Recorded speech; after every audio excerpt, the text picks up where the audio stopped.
깨어서 두려움 없이 전진하시는 귀한 한 해가 되시기를 바랍니다.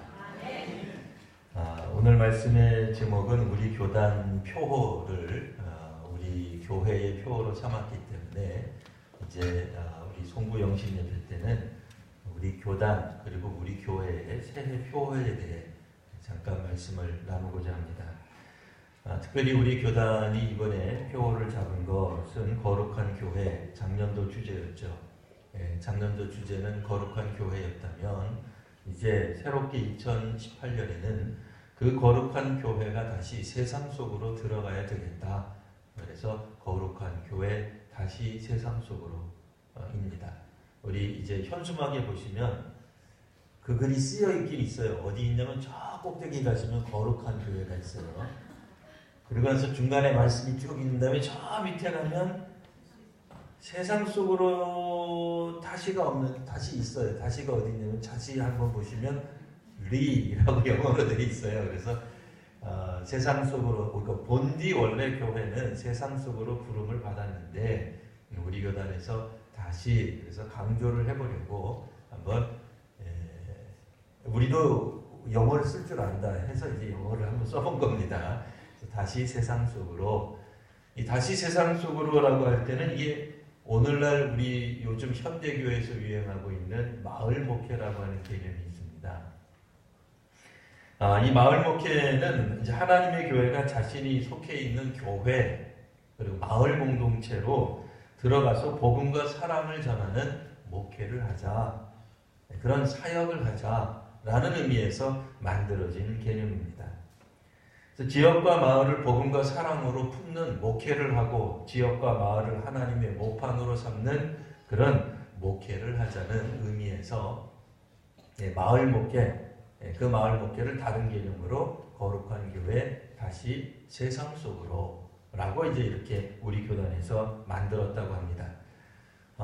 이 이야기는 뭐 옛날에 유명했던 어떤 학자가 있습니다. 학자 이름은 뭐 모르셔도 되고요. 이제 중요한 거는 우리 기독교를 본질적으로 두 가지 차원으로 그 학자가 설명을 했습니다. 하나는 수직적인 차원, 또 하나는 수평적 차원. 우리 뭐 십자가를 보통 이야기할 때 수직적 차원, 또 수평적 차원이라고 이야기를 하죠. 우리 이 한국 교회 같은 경우에는 이제 수직적 차원의 신앙이 비교적 많이 왕성했습니다. 사회가 어떻게 되든지 간에 하나님께 나아가는 어떤 간절한 마음, 그것은 매우 귀한 마음이긴 합니다만 약점이 있죠. 그러니까 세상이 어떻게 되든지 별로 관심 갖지 않는 거예요. 그러다 보니 교리적 신앙은 강조는 하는데 특별히 기독교의 어떤 정신, 기독교의 예언자적 정신, 기독교의 삶의 어떤 사회적 실천적 요소가 약화되는 그런 좀 약점이 있었습니다. 물론 반대로 사회 참여를 너무 지나치게 강조한 것, 그러니까 수평적 차원을 강조한 것, 이웃사랑을 강조한 것은 나쁜 것은 아닌데 또 우리 역사상 교회들 보면 수평적 차원을 지나치게 강조하는 교회들이 종종 하나님과의 수직적 차원이 조금 약화되는 그런 약점이 있었다라고 볼 수 있습니다. 여하튼 이제 오늘 우리가 보는 말씀은 이제 수직적 차원도 수평적 차원도 함께 어우러져서 나아가자라고 말을 하는 것입니다. 오늘날 한국교회는 몇 가지 좀 약점을 가지고 있습니다. 그 첫 번째 중에 하나가 기복신앙입니다.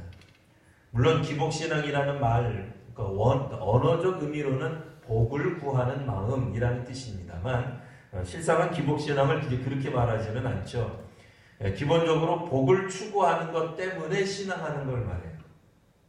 그게 이제 기복신앙에 이제 가지고 있는 정의라고 말할 수 있습니다. 그러니까 복을 추구하는 신앙이 되다가 보니까 복이 이루어지면 더 이상 신앙하지 않아도 돼요. 옛날에 우리 한국교회는 가난했기 때문에 부자 되는 것을 원했습니다. 근데 부자가 되고 나니까 더는 교회 나올 필요가 없어지잖아요. 그러니까 복을 구하는 것 자체가 나쁘다는 뜻은 아닙니다. 근데 복을 구하려는 마음으로만 신앙하게 되면 건강이 회복되면 교회 안 나오는 거예요. 문제가 해결되면 교회 안 나오는 거예요. 문제가 잘 해결되면 새벽기도에 안 나오는 거예요. 그런 요소들을 우리가 안게 됩니다. 또 하나는 이원론적인 문제가 있습니다. 성과 속을 너무 지나치게 구분하는 거예요. 이원, 그러니까 두 가지로 나누어졌다라고 하는 겁니다. 성이라고 하는 것은 교회의 삶이요, 속은 세상의 삶입니다. 믿음의 사람들이 종종 교회 안에서는 놀라운 신앙적 모습을 보여줍니다. 교회 안에서 간증을 할 때 보면 정말 멋진 간증을 하고 저런 신앙 나도 좀 본받아야지라고 생각하는데, 문제는 그분이 교회 밖을 나가서 월요일부터 토요일까지는 완전히 다른 모습으로 살아가는, 그러니까 성과 속을 너무 구별짓는 거예요. 사실은 세상 속에서도 우리는 거룩한 모습을 견지해야 됩니다. 그런 의미에서 오늘 우리들은 이 땅에서 살아나갈 때 세상에서, 우리 마을에서, 때로는 그것이 우리 직장이 될 수도 있습니다. 마을이 때로는 우리의 가정이 될 수도 있습니다. 그곳에서 동일한 거룩한 신자의 모습을 가져야 될 것입니다. 그런 의미에서 오늘 우리가 읽은 요한복음 3장 16절 그리고 17절 말씀을 다시 한번 보려고 합니다. 16절 말씀 보시면 하나님이 세상을 이처럼 사랑하사, 하나님은 세상을 이처럼 사랑하사 독생자를 주셨습니다. 특별히 기독교인들은 예수님이 십자가에 못 박혀 죽으신 것이 예수님을 믿는 사람들만을 위한 사건으로 생각합니다. 그러나 그것은 잘못된 생각이요, 절반만 옳은 생각입니다. 실상 하나님은 독생자를 이 땅에 보내신 이유는 세상을 사랑하기 때문에 독생자를 보내신 것입니다. 지금까지는 교회가 이와 같은 사실들을 간과했다고 볼 수 있습니다. 그래서 믿는 사람들끼리만 교제하고 믿는 사람들끼리만 나누고 서로 위하고 기도해주면 된다고 생각했던 것입니다. 교회도 기독교인들만을 위한 목회를 하면 된다고 생각해왔던 것입니다. 그러나 이제는 오늘 말씀을 통해서 다시 보건대 하나님은 세상을 사랑하사 독생자를 보내주셨습니다. 그러면 우리 또한 세상을 향해 나아가야 됨을 말씀하고 있는 것입니다. 하나님의 사랑과 본성의 신비는 독생자 예수님을 이 세상에 보내신 것이었습니다. 우리도 한때는 세상에 속해 있는 존재였습니다. 우리도 한때는 세상과 동일하게 살아갔던 사람들입니다. 이제 주님의 말씀에 따라서 주님이 우리 죄를 위한 화목제물이신데 우리만 위한 것이 아니라 온 세상의 죄를 위하여 오셨습니다. 주님은 요한복음에 따르면 이 세상 죄를 지고 가시는 하나님의 어린 양이 되시는 겁니다. 그러니 예수 믿는 사람들만 물론 구원을 받겠으나 예수 믿는 사람들, 현재 지금 믿고 있는 사람들에게만 국한되어 있는 것은 아닙니다. 여전히 하나님의 사랑은 집 나간 아들이 돌아오기를 기다리고 있는 거예요. 둘째 아들이 돌아오도록 하나님은 여전히 기다리고 있는 모습을 우리가 생각해 볼 수 있습니다. 먼저 믿은 우리는 장남이라고 말할 수 있어요. 장남에게만 하나님 관심 갖지 않으십니다. 하나님은 이 세상을, 기본적으로 세상이라고 말할 때는 믿는 세상이 아니었어요.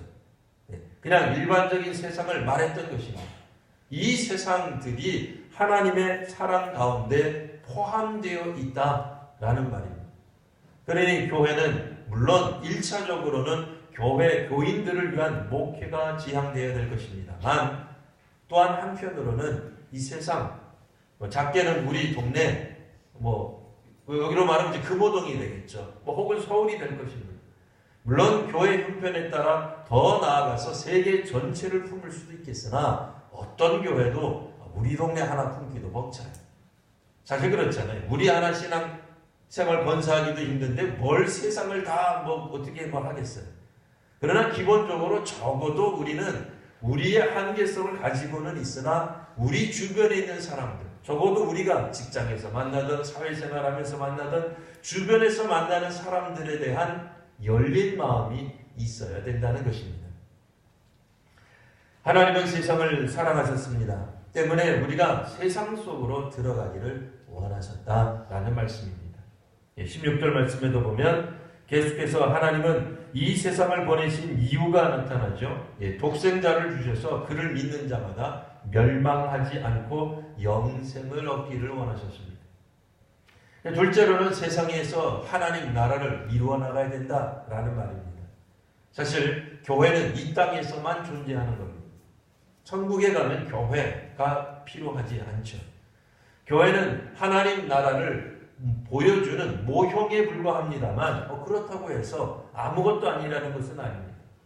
교회가 비록 하나님의 교회는 하나님 나라는 결코 아니지만 하나님 나라를 보여주는 작은 그림자와도 같으며 모형과도 같습니다. 교회를 통하여, 교회는 우리 전체를 말합니다. 신금호 교회 예배당을 말하는 게 아니에요. 예수 믿는 모든 사람들 한 사람 한 사람들을 다 말하는 것입니다. 독생자를 통하여서, 교회가 아니라 독생자를 통하여서, 목회자를 아니라 독생자를 통하여서 하나님의 나라, 하나님의 자녀가 되고 하나님의 백성이 된 사람들이 하나 둘 많아져서 하나님 나라를 대망하며 하나님 나라에 들어갈 하나님의 백성이 많아지기를 주께서 원하고 계시는 것입니다. 16절 하반절에 다시 한번 보시면 영생을, 멸망하지 않고 영생을 얻게 하려 하십니다. 이 땅에 수많은 믿지 않는 사람들이 있습니다. 지금도 대한민국 땅에는 무려 80% 정도 되는 사람들이 그리스도와는, 하나님과는, 하나님 나라와는 거리가 먼 사람들입니다. 그들에게 하나님은 오늘도 관심을 가지고 계십니다. 그들에게 보내기 위해 먼저 하나님께서는 우리 교회를 세우신 겁니다. 신금호 교회도 세우시고 한국에 있는 여러 교회들을 세우신 겁니다. 교회를 세우셨으면 곧 우리 그리스도인을 세운 것을 말합니다. 그리스도인들을 통해서 그리스도를 경험한 사람들, 그리스도를 따르겠다고 결단한 사람들을 통해서 하나님은 이제 예수 그리스도를 보내신 하나님의 사랑을 증거되기를 원하고 계십니다.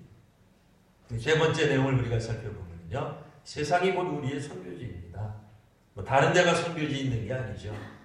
가까운 데서부터 먼 데 있는 데까지 세상이야말로 오늘 우리들이 마땅히 섬겨야 할 대상이 됩니다.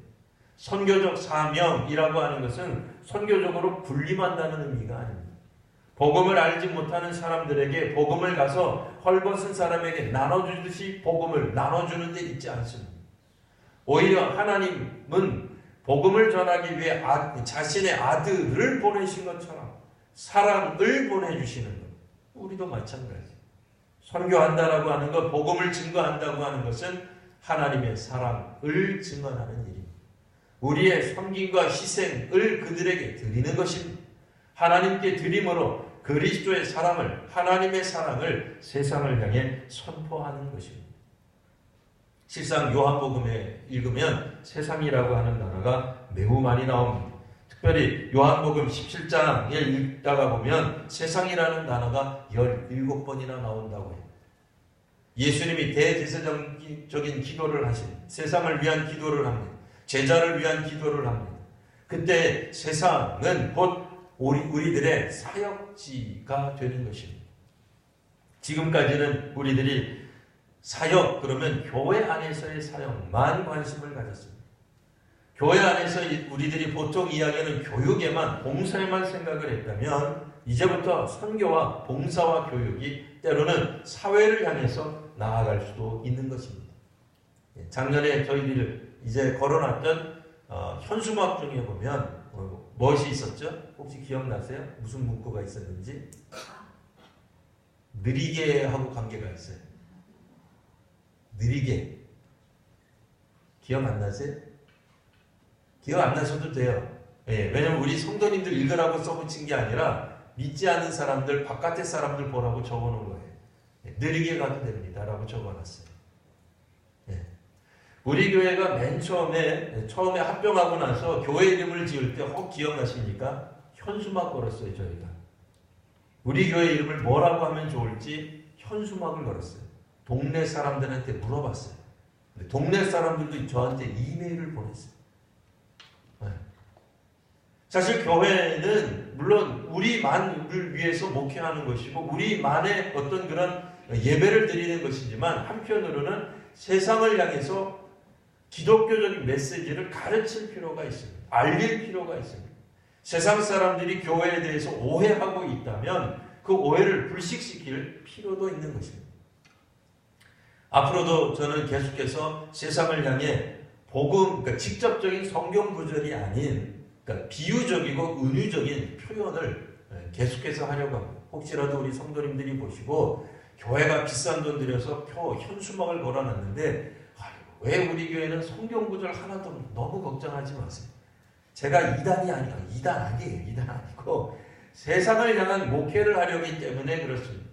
교회를 출석하지 않은 사람들에게 교회가 가지고 있는 기본적인 어떤 그런 물론 이제 해석을 여러 가지 할 가능성 여지가 남아 있기는 합니다만 그래도 세상 사람들에게 교회가 가지고 있는 어떤 중요한 가치관들을 꼭 성경 구절이 아니어도 우리가 비유적으로 때로는 은유적으로 써서 이렇게 알려주는 일들이 필요하다 하는 것입니다. 하나님은 세상을 구원하기 위해 독생자 예수님을 이 땅에 보내셨습니다. 처음에 30년간은 예수님이 공생의 사역을 하지 않으셨어요. 예수님은 그냥 일반인으로서 쭉 자라오시고 아람어도 배우시고 히브리인의 한 가정의 아들로 자녀로 성장하셨습니다. 그때 수많은 사람들이 교제하며 이야기했을 겁니다. 예수님이 사역의 어떤 형태로 나오기 전에도 수많은 사람들과 교제가 있었던 것처럼 오늘 우리도 이 땅의 사람들에게 가르치고 복음 전파하고 치유하는 사역들이 있어야 될 것입니다. 오늘 우리가 참으로 중요한 그리고 무엇보다도 바꿀 수 없는 전도지임을 기억하시기를 바랍니다. 어떠한 전도지도 우리 자신보다 더 좋은 전도지는 없습니다. 아무리 우리가 좋은 전도지로 전도했다 할지라도 우리 자신의 변화된 모습, 우리 자신이 이웃과 더불어 살아가는 모습을 통해서 우리가 복음을 증거한다면 우리의 복음을 받은 사람들이 결코 예수님의 복음을 잊지 않게 될 것입니다. 지역을 섬기는 일, 교회를 섬기는 일도 마찬가지입니다만 한순간에 이루어지는 것 그 어느 것도 없습니다. 교육도 섬김도 봉사도 한순간에 이루어지는 것 없습니다.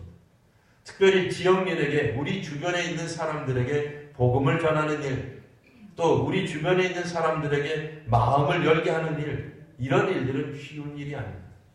가장 어려운 전도는 가족에게 전도하는 일, 또 친구에게 전도하는 일, 또한 같이 사는 공동체 속에서 전도하는 일입니다. 그러니 당장 급하게 열매를 맺겠다고 조급할 필요는 없습니다. 정성을 가지고 또 정성스럽게 묵묵히 씨를 뿌려야 할 줄 압니다. 우리가 세상 속에서 그리고 지역 속에서 그리고 마을 속에서 겸손히 그리고 조용히 씨를 뿌릴 때 이번 우리 교단에서 정한 또 우리 교회에서 함께 정한 주제인 거룩한 교회, 다시 세상 속으로를 실현할 수 있게 될 것입니다. 한국교회가 다시 한번 이 땅에 이 민족의 희망이 되기를 바랍니다. 기도하겠습니다. 거룩하신 주님, 오늘 주의 말씀 가운데로 나아갑니다. 주님, 세상을 향해 주께서 사랑하셨던 것처럼 이 땅의 교회들도 우리 교회들도 한국교회들도 이 세상을 우리 주님이 사랑하신 방법에 따라 사랑할 수 있도록 은혜를 더하여 주시옵소서. 주님께서 행하신 대로 살아가도록 은총을 덧입혀 주옵소서. 거룩하신 우리 구주 예수님 이름으로 기도드리옵나이다. 아멘.